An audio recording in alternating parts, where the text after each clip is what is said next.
Hello my darlings, welcome back to Mindscapes Tarot. This is going to be a reading for the week commencing 13th of October until the 19th of October. So I hope you're doing well, hope you're doing alright.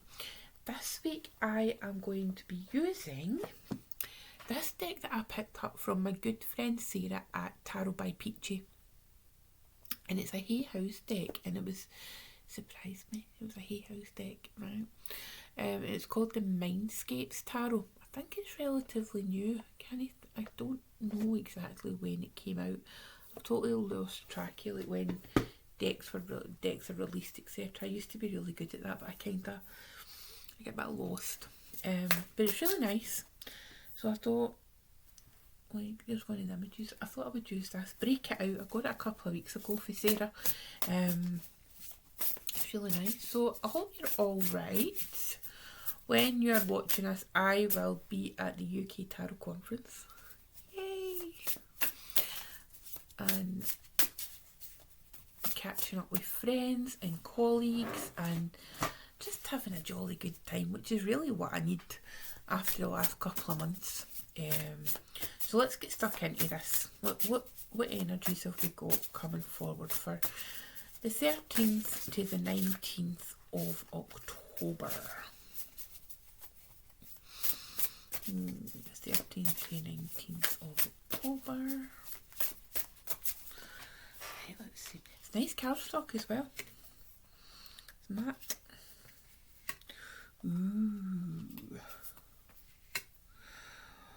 Ooh, we've got a fun week. We have got a fun week. Right, okay. So what have we got at the bottom of the deck? At the bottom of the deck, we have got the 9 of Branches, which is the 9 of Wands. Okay, can you see that? And it's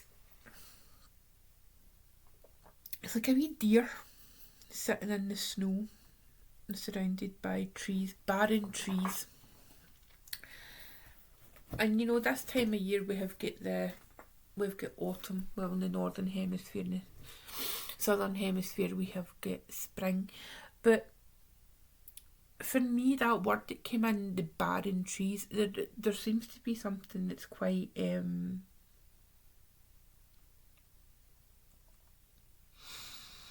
powerful in that word, barrenness, and what it means. And what I want to ask you is, you know, what it means to you, what the connotations you have with barren. Is it like a barren landscape? Is it a, you know, that kind of thing? You know, it's like that horrible description of maybe a woman who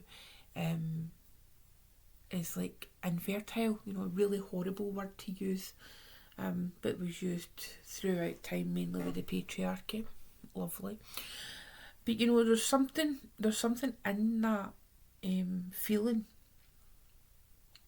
So maybe this week look at, you know, and it's the shadow card, so maybe this week look to where places in your life, you know, feelings in your life, is there places that you've been neglecting? Is there things about yourself that you've been neglecting? And you need to kind of put something into it. You know, maybe plant some seeds, something like that. I don't know. But let's go on to the reading proper. Now, we have got the Emperor coming up. Okay. We've got the Two of Tides, which is the Two of Cups, so that's nice.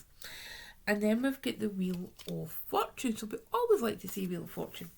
Even if you're going through a hard time, we still like to see Wheel of Fortune because it's a reminder that something is not going to last forever. Okay? If you're going through a really hard time, it's not going to last forever. When you're in the weeds of it, yes, it feels like it's never going to get better. I'm so sorry. I was yawning last week's video as well. Sorry. But this Emperor here, it's like, what strategy are we going to use for this coming week? You know, there's like this kind of a strategization of where you need to be, what you need to do, and the impact that your actions is going to have on the world. That is what it feels like. And it could be the impact on a relationship of some sort. I mean, again, it doesn't need to be like romantic. It could very well be romantic because this is the Two of Cups as opposed to the Lovers. And I have, if you've never heard my rant about the whole lovers thing meaning a relationship and a romantic relationship, then catch me in a live somewhere that I'm having a rant somewhere on the interwebs. But this is what it feels like. It feels like, you know, there's something being strategic. You might need to be strategic in the energies that come up this week. We are still kind of coming off the energy of last week's full moon in Aries, and last week's video, because I just recorded it a couple of hours ago, there was a lot of talk about letting things go because the South Node, you know, and that being very pertinent. So perhaps you've had to let go in order to get something new. You know, it's like letting go to create space, or letting go of your expectations. Maybe you've been too strategic, you know. It is possible to be too strategic, and it's like, this is just maybe saying, right, yes you can be, I mean, when I say strategic, I don't mean manipulative. You know, that's not what I mean. You know what I mean? That there is like some kind of strategizing that's taking place and some kind of need to control the outcome.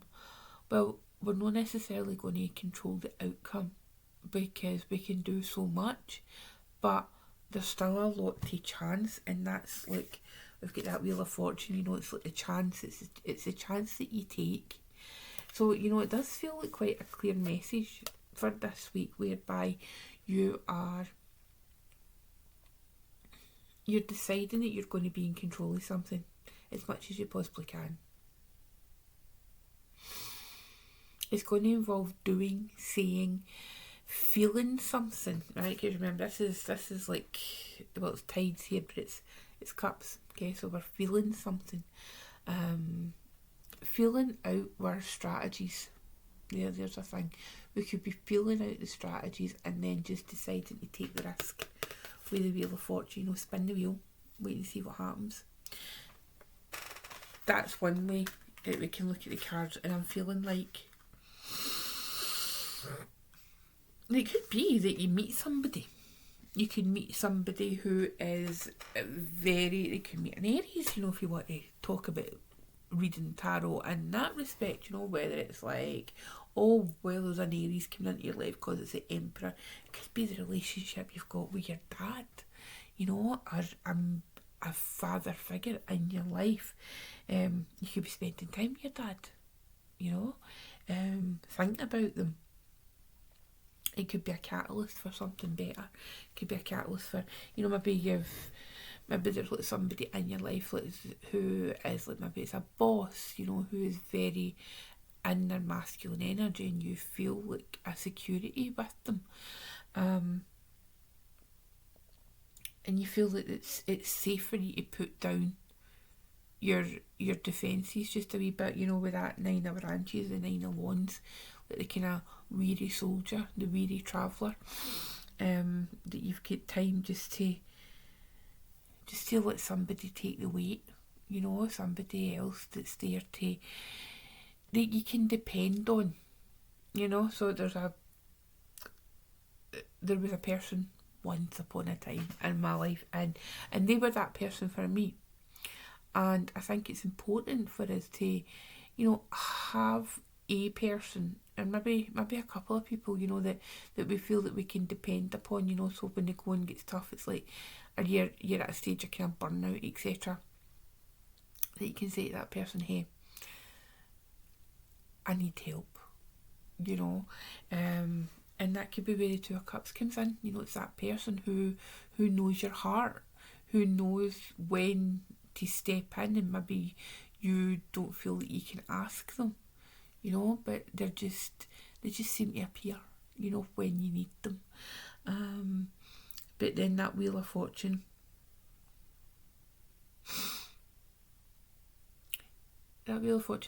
just take a chance, you know. If there's an offer, You know, maybe it'll work, maybe it won't. You just don't know. But try. It's better to say yes and regret something than say no and always wonder what if. That's my pearls of wisdom. So it is. That's what life has taught me. You're always better to regret something you did as a regret the not doing something. And always wondering what if.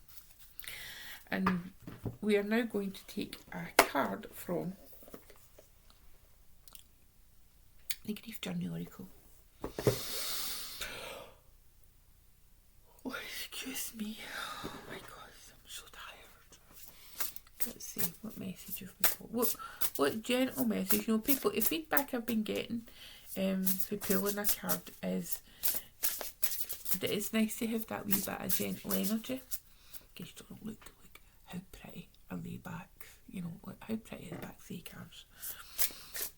They're so pretty. And yes, we will have decks to sell.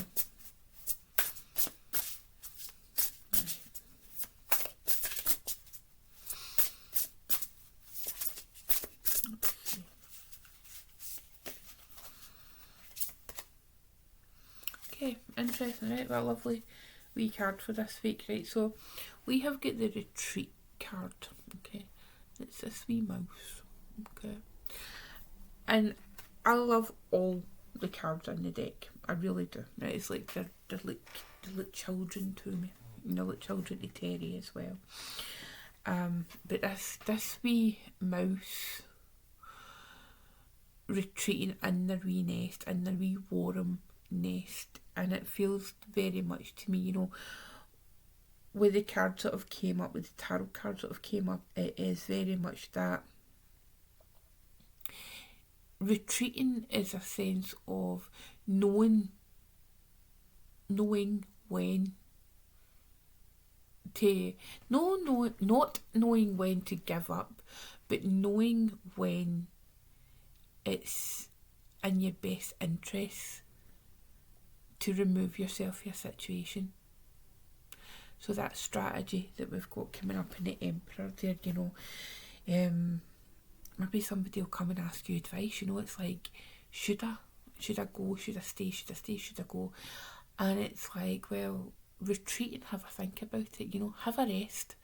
You know, curry, it's curry in season, right? And if you're not Scottish and you don't know what that word is, like a wee curry, and it's curry season, and it's like, you know, you just kind of tuck yourself in, you know, you find a nice warm blanket and, you know, maybe like a cup of tea or like a nice warm drink, and you just retreat. You maybe take a book with you, maybe an audio book, something like that. But it's, and you're just at one with yourself, you know. So that person that is maybe kind of in your life is able to take over the reins for a while, so that you have got that time to retreat and just go into yourself and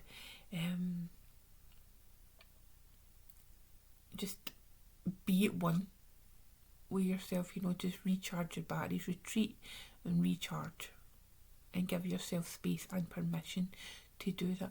Just notice that kind of matches my hair. It's kind of nice. So that's the message for the Grief Journey Oracle this week. It's important because grief is heavy, you know, and if there is something that you're grieving for or about, it can get really heavy. So take that time out. Okay, my darlings, I hope you will have a beautiful week, and I will see you next time. Okay, bye.